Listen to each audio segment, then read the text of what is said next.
नमस्कार. आजच्या विशेष कार्यक्रमात मी सागर सांगळे आपल्या सगळ्यांचं मनपूर्वक स्वागत करतो.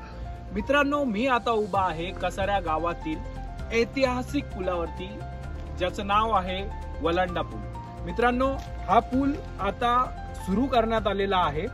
तत्पूर्वी ह्या पुलाचं मी थोडक्यात इतिहास सांगतो. 1848 म्हणजे देश स्वातंत्र्य होण्याच्या सुमारे 100 वर्षापूर्वी या पुलाचं काम सुरू झालं होतं.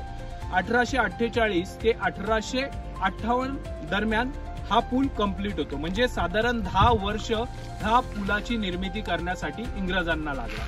मित्रांनो, या पुलाला साधारण त्या काळी 3,18,000 रुपये एवढा खर्च करण्यात आला होता. आणि हा पूल कसारा गावातील लोकांसाठी किंवा मुंबईवरून आग्र्यासाठी जाण्यासाठी हा पूल महत्वाची भूमिका त्या काळी बजावत होता. मित्रांनो, त्यानंतर ह्या पुलाची दुरवस्था झाली आणि त्यानंतर इंग्रजांनी लंडनवरून लेटर पाठवले की पुलाची बिकट परिस्थिती झालेली आहे, त्यामुळे या पुलाचं दुरुस्ती करण्यात यावी आणि पुलाची दुरुस्ती देखील करण्यात आली.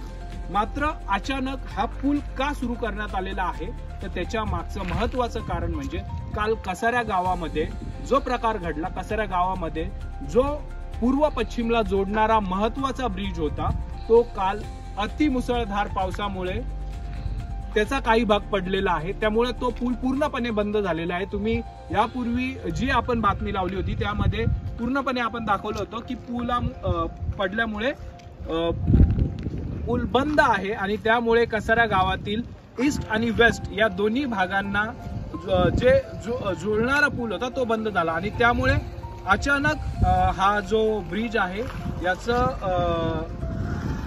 यावरती ज्या दुचाकी किंवा चारचाकी जे वाहने आहेत त्यांना परमिशन दिलेली आहे. मात्र जे मोठे अवजड वाहने आहेत यांना अद्यापही परमिशन दिलेली नाहीये.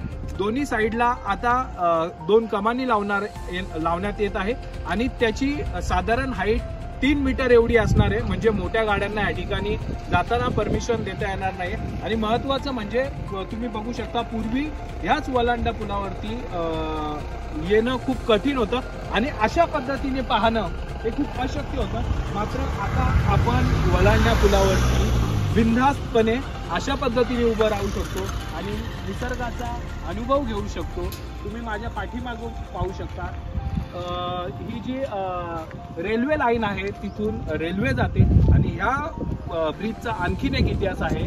बॉलिवूडचे खूप सारे चित्रपट याच पुलावरती चित्रीकरण करण्यात आलं होतं. याच्यामध्ये बॉलिवूडचे दिग्गज अभिनेते ज्यांचं नाव अमिताभ बच्चन आहे, अमिताभ बच्चन यांची देखील मजदूर या चित्रपटाची याच ब्रिजवरती चित्रीकरण झालं होतं. त्यामुळे खूप महत्वाचा ब्रिज आहे आणि आनंदाची गोष्ट आहे की हा ब्रिज आता सुरू करण्यात आलेला आहे.